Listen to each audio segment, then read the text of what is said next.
नमस्कार साथियों। तो साथियों, इस बहुत महत्वपूर्ण वीडियो में जो कि हम बात करने वाले हैं किस चीज़ की, कि बिहार पुलिस के फॉर्म आ रहे हैं बच्चों, उत्तर प्रदेश पुलिस के फॉर्म आ रहे हैं और दिल्ली पुलिस के फॉर्म आ रहे हैं। तो जब कई सारे एग्जाम होते हैं ना, तो कई बार वो क्या होता है हमारे लिए, कई बार वो वरदान होता है। ठीक है, वरदान यानी हमें कई सारे मौके एक साथ मिल रहे हैं, लेकिन कभी कभी ऐसा भी होता है कि वो अभिशाप भी हो जाता है। और कहीं ना कहीं हम जो है वो ऐसी कोई गलती कर बैठते हैं कि जो हमारे लिए वरदान हो जाना चाहिए था, उसे हम अभिशाप में बदल देते हैं। तो क्या क्या है एक साथ जब कई कई भर्ती आती हैं तो किस तरह से तैयारी करना ठीक रहता है, और क्या क्या उसके फायदे हैं, क्या क्या नुकसान है, सब हम इस बारे में आज बात करेंगे। लास्ट में मैं आपके सवाल भी 2-3 मिनट 4 मिनट के लिए लूंगा बच्चों। तो देखो, सबसे पहले जो एक चीज ध्यान रखनी है कि इसका वरदान क्या है, कि आपको एक ही साल है, एक ही बार तैयारी करनी पड़ रही है, यानी एक ही बार में कई मौके मिलते हैं। क्या मिलते हैं? एक ही बार में, एक ही बार की तैयारी में कई मौके आपको मिल जाते हैं। तो ये तो है वरदान बच्चों। पर कभी कभी ऐसा होता है कि हम ये डिसाइड ही नहीं कर पाते कि हमें ये करना है, हमें ये वाली तैयारी करनी है या हमें ये वाली तैयारी करनी है, और हम उस भंवर में इतना फंस जाते हैं, इस तरह से फंस जाते हैं कि हम ना इसकी कर पाते हैं, ना हम दिल्ली पुलिस की कर पा रहे हैं, ना हम बिहार पुलिस की कर पा रहे हैं, ना हम उत्तर प्रदेश पुलिस की कर पा रहे हैं। कभी मन करता है इसकी तैयारी कर लेता हूं, कभी मन करता है ये नहीं होगा, कम वैकेंसी है, इसकी कर लेता हूं, और कभी मन होता है फिर इसकी तैयारी कर लेता हूं। होता है ना सभी के साथ, ये होता होगा। मैं भी स्टूडेंट रहा हूं, मैंने भी एग्जाम दिए हैं, और ऐसी चीजों से खामियाजा भी भुगता है और ऐसी चीजों से फिर सीख भी ली है। तो क्योंकि मैं पहले सीख ले चुका हूं, तो भाई आपका बड़ा भाई अगर किसी चीज से सीख ले चुका है तो जरूरी थोड़ी आप भी उसे करके ही सीख लो, आप उसकी सीख से ही सीख ले लो बच्चों। ठीक है, चलो तो हम बताएंगे आपको कि किस तरह करनी है तैयारी। पहला स्टेप देखो बच्चों, जब कई एग्जाम एक साथ हो तो एक अपना प्राथमिक लक्ष्य बनाओ, यानी जो पहला है प्राइमरी गोल, प्राथमिक लक्ष्य। मान लो 3 है, आपके 3 एग्जाम है। दिल्ली पुलिस एग्जाम है आपका बच्चों, ठीक है, यूपी पुलिस आपका एग्जाम है, और बिहार पुलिस है। ठीक है, बिहार पुलिस है बच्चों, ये 3 है। तो एक कम से कम आपका प्राइमरी लक्ष्य होना चाहिए, क्योंकि जिन लोगों को अपने लक्ष्य की पता नहीं होती ना बच्चों, उन लोगों को मंजिल भी नहीं मिलती। जिसका लक्ष्य ही अभी तक निर्धारित नहीं है, उसे कैसे मंजिल मिलेगी? तो ये मन करता रहेगा लास्ट तक भी, Delhi police, UP police, Bihar police, इसमें एक प्राथमिक लक्ष्य बनाना है, सारे फायदे नुकसान का कैलकुलेशन करके, और तब एक प्राथमिक लक्ष्य आपको क्या करना है, निर्धारित करना है। जैसे बच्चों दिल्ली पुलिस, आप दिल्ली के आसपास के रहने वाले, मेरे लिए ठीक रहेगा, चलो इसकी तैयारी पहले करता हूं। Uttar Pradesh police, Bihar police. लेकिन 3 भर्ती एक साथ आने का फायदा क्या है कि आपके पास बैकअप है। हो सकता है किसी दिन किसी बच्चे का दिन विशेष जो है वो खराब हो और वो उतना बेहतर दिल्ली पुलिस के एग्जाम में ना कर पाए, तो अगर एक ही एग्जाम होता तो मौका खत्म। यहां पर उसी तैयारी में आपको क्या करने को मिल रहा है कि ये नहीं हुआ तो ये तो हो जाएगा, और ये नहीं हुआ तो ये तो हो जाएगा। तो यानी तीनों चांस आपके पास हैं। अब इनको बेहतर तरीके से कैसे भुनाना है, कैसे एनकैश करना है, उसके बारे में हमारी पहली जो सलाह है। देखो बच्चों, सबसे पहले क्या करना है, क्या करना है 2-3 पॉइंट आपको बताऊंगा, और दोनों तीनों पॉइंट आपको दिमाग में रख लेने हैं। ठीक है, पहले आपको देखना है बच्चों कि कौन से कॉमन सब्जेक्ट हैं जो तीनों एग्जाम में काम आ जाएंगे।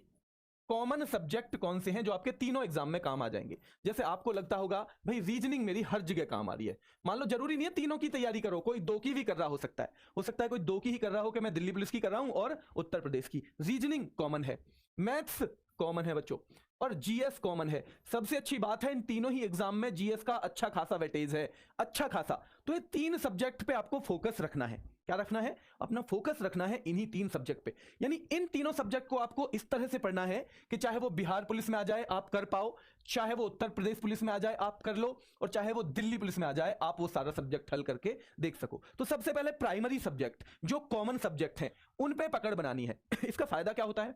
आपको अभी नहीं पता कि किसका एग्जाम कब हो जाएगा।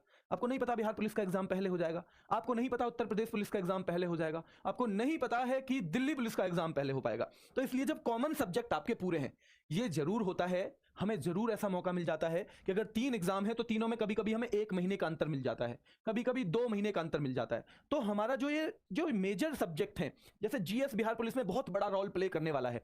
तो बच्चों जो हमारे मेजर सब्जेक्ट जब तैयार होते हैं ना, जब मेजर सब्जेक्ट हमारे तैयार होते हैं, तो हम फिर जो भी एग्जाम नजदीक आ जाए उस पे हम अपना फोकस कर सकते हैं। और ऐसा होता है, ऐसा मैंने खुद किया है, इसलिए मैं आपको बता रहा हूं। तो बच्चों ये मान लो 3 सब्जेक्ट आपने अपने शुरू कर दिए, किस तरह से कि चाहे वो दिल्ली पुलिस में आएगा उसे भी मैं कर लूंगा, चाहे यूपी पुलिस में आएगा उसे भी कर लूंगा, और चाहे बिहार पुलिस में आएगा उसे भी कर लूंगा। ये 3 कॉमन सब्जेक्ट हो गए। अगला स्टेप क्या है बच्चों? सेकंड स्टेप है कि आपको अपने टाइम जो है, घंटे जो है, कितने आप पढ़ सकते हो वो निर्धारित करने हैं। कैसे निर्धारित करने हैं? मान लो आपने देखा हुआ है कि मुझे 10 घंटे की स्टडी करनी है, ठीक है, 10 आवर स्टडी मुझे करनी है। तो आप ध्यान रखो, आप इसमें से जो मेजर टाइम है, जो ज्यादा टाइम है, वो क्या दोगे? मेन सब्जेक्ट्स को दोगे। किसको दोगे? मेन सब्जेक्ट्स को। यानी जैसे 3 सब्जेक्ट थे, आपने उनको क्या दे दिए? मान लो 9 घंटे मुझे वही पढ़ने हैं, ठीक है, 9 घंटे वही पढ़ने हैं। अब अगर आपको ये लगता है कि मुझे साथ में थोड़ी सी तैयारी किसकी कर लेनी है, अगर इनके साथ में कंप्यूटर जोड़ देता हूं तो मेरी दिल्ली पुलिस की तैयारी पूरी हो जाएगी, ठीक है। और इनके साथ में मैं अगर हिंदी जोड़ देता हूं तो मेरी यूपी पुलिस की तैयारी हो जाएगी या नहीं हो जाएगी? क्लियर है सभी को? ये कॉन्सेप्ट नहीं है? जल्दी बताओ कि अगर मैं इसके साथ कंप्यूटर जोड़ देता हूं, 10 नंबर का आता है, तो मेरी दिल्ली पुलिस की तैयारी पूरी। अगर मैंने हिंदी जोड़ दिया, मेरी यूपी पुलिस की तैयारी पूरी। तो अब आपको क्या कोशिश करनी है कि आपने जो 10 घंटे का स्टडी प्लान बनाया था ना, कुछ दिन के लिए मेहनत और कर लेते हैं। थोड़ी सी मेहनत और करने से क्या कुछ चला जाएगा? कुछ हो जाएगा? कोई नुकसान हो जाएगा? शरीर को कोई नुकसान हो जाएगा? कुछ नुकसान नहीं होने वाला है। तो ऐसे कर लेते हैं कि रोजाना 10 दिन, केवल 10-12 दिन, मान लो मैंने 2-2 घंटे कंप्यूटर को दे दिए, तो मेरा कंप्यूटर पूरा। क्या हो गया? मेरा कंप्यूटर पूरा बच्चों। और अगर मैंने लगभग वही 2-2 घंटे 30 दिन के आसपास किसको दे दिए? अगर हिंदी को दे दिए तो ये भी पूरा।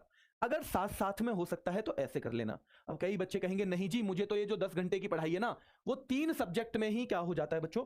3 सब्जेक्ट में ही मेरी तो पूरी चली जाती है। 3 में अगर पूरी चली जाती है तो फिर आप ये ध्यान रखो कि जो भी एग्जाम पहले आ जाए, उसके वाले सब्जेक्ट को आपको पढ़ना शुरू करना है। आपको पता चल जाए यूपी पुलिस का एग्जाम पहले आएगा तो तब हिंदी को टाइम देना शुरू कर दो। आपको पता चल जाए अगर दिल्ली पुलिस का पहले आएगा तब दिल्ली पुलिस के लिए कंप्यूटर को टाइम देना शुरू कर दो।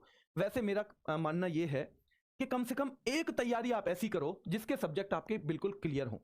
तो अगर शुरू से ही आपने दिल्ली पुलिस, मुझे लग रहा है जो अभी तक का माहौल बन रहा है कि शायद दिल्ली पुलिस का एग्जाम सबसे पहले हो जाए, तो दिल्ली पुलिस अपना प्राथमिक लक्ष्य अगर आपने रखा है तो ये 9 घंटे आपने दे दिए किसको? ये 9 घंटे आपने दे दिए तीनों सब्जेक्ट को, और 10 दिन 15 दिन आपने कंप्यूटर को दे दिए, तो आपकी कंप्यूटर की तैयारी हो जाएगी लगभग पूरी।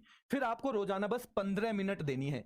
क्या देनी है? 15 मिनट देनी है बच्चों, ठीक है। यानी कि आपके मेन सब्जेक्ट आप डेली जरूर पढ़ोगे। जो तीनों पेपर में आना है उनसे आप कोताही नहीं बरतोगे। आप मैथ, रीजनिंग, जीके के साथ साथ हिंदी पढ़ सकते हो, पढ़ो। आप इनके साथ साथ कंप्यूटर पढ़ सकते हो, पढ़ो। लेकिन इन्हें छोड़ के हिंदी और कंप्यूटर अभी नहीं पढ़ना। क्यों? क्योंकि ना तो आपको यह पता है पहले कौन सा यूपी पुलिस का पेपर आएगा, मुझे हिंदी पढ़नी पड़ेगी, ना आपको यह पता है कि पहले दिल्ली का आएगा, मुझे कंप्यूटर पढ़ना पड़ेगा। तो कोई सा भी ऐसा नहीं है जिसका आपको पहले से पता हो बच्चों। इसलिए मैं कहूंगा मेजर सब्जेक्ट आपको तीनों पढ़ने हैं। और बिहार पुलिस की बात करें तो उसमें तो 70 नंबर ये मान लो लगभग जीके है। 70 नंबर जीके है, नहीं है? जल्दी से कमेंट करके बताओ बच्चों। हाँ, मैं बताऊंगा बच्चों करंट अफेयर की क्लास भी कैसे, वो तो मेरी अपनी क्लास है, उसके बारे में तो मैं क्यों नहीं बताऊंगा, बताओ है, उसको जरूर बताऊंगा। तो आपको रखना यही है बच्चों, मेन चीज उन पे फोकस, और साथ में जितना टाइम निकाल सकते हो इनके लिए निकालो। लेकिन वो पहले पढ़ने हैं, उनकी तैयारी पहले करनी है, क्योंकि दिल्ली पुलिस का एग्जाम आ जाएगा पहले तो वहां भी काम आने हैं, यूपी पुलिस का आ जाएगा तो वहां भी काम आने हैं। और ये जो चीजें हैं ये डिपेंड करेगी कि आपने पहले हिंदी सारी की सारी पढ़ ली, मैथ को भी नहीं पढ़ा, जीएस को भी नहीं पढ़ा, और पता चला कि पहले पेपर तो दिल्ली पुलिस का हो रहा है, तो वहां पे मार खा जाओगे। और ये जो छोटी छोटी बातें ना, ये एग्जाम के टाइम पे जब एग्जाम आ जाता है ना सर पे, तब समझ में आती है। ये अभी से समझनी है आपको। कब से समझनी है? अभी से। खुद हाथ नहीं जलाने हैं। सामने देखा है कि किसी ने हाथ जला लिया है तो उसको देखना है कि इसने आग में दिया था, हाथ जल गया, तो मैं आग में हाथ नहीं दूंगा। जरूरी नहीं है कि आग में हाथ देके जल के ही सीखा जाए बच्चों, ठीक है। चलो, रही बात करंट अफेयर की, छोटा सा करंट अफेयर का और बता देता हूं कि करंट अफेयर में क्या होता है बच्चों। करंट अफेयर जैसे यूपी पुलिस की है देखो, दिल्ली में अलग से आती नहीं है बच्चों, दिल्ली में तो अलग से आएगी नहीं, लेकिन सुबह की क्लास आपको लेनी है। चाहे आपका किसका एग्जाम है, चाहे यूपी पुलिस का एग्जाम है, चाहे दिल्ली पुलिस का एग्जाम है, चाहे बिहार पुलिस का एग्जाम है, ठीक है, सुबह की क्लास लेनी है। अब अगर यूपी का एग्जाम होगा तो हम यूपी करंट अलग से करवाएंगे आपको, यूपी करंट अलग से करवाएंगे बच्चों, और बिहार का होगा तो बिहार करंट अलग से करवाएंगे। चिंता मत करो, ये सबके लिए हम करवाएंगे। और जो केवल बिहार की तैयारी कर रहे हैं उनके लिए तो अलग से करवानी है। लेकिन अगर आपका ये भी है तीनों कॉमन एग्जाम है, तो आपका जो पहले आएगा, यूपी पहले आ रही है यूपी का पहले करवा देंगे, बिहार पहले आ रही है बिहार का पहले करवा देंगे, और करंट अफेयर्स आपको क्लास में ही याद करवाएंगे, अलग से बिल्कुल करने की जरूरत है नहीं। ये मेरा है आपको जो मुझे बताना था कि बिल्कुल कंफ्यूज नहीं होना। एक प्राथमिक नौकरी रखो, अगर सारी पाने की कोशिश करोगे तो एक भी नहीं पा पाओगे, एक भी नहीं मिलेगी।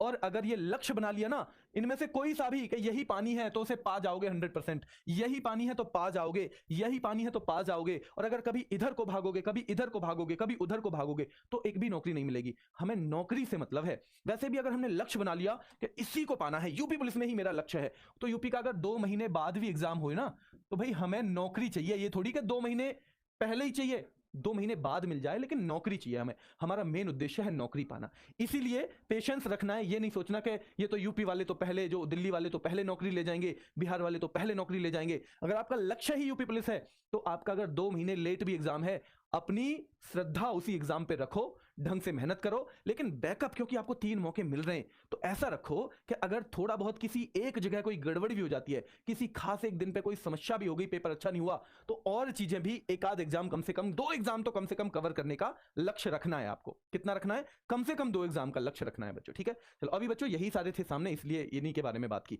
किसी का कोई सवाल है?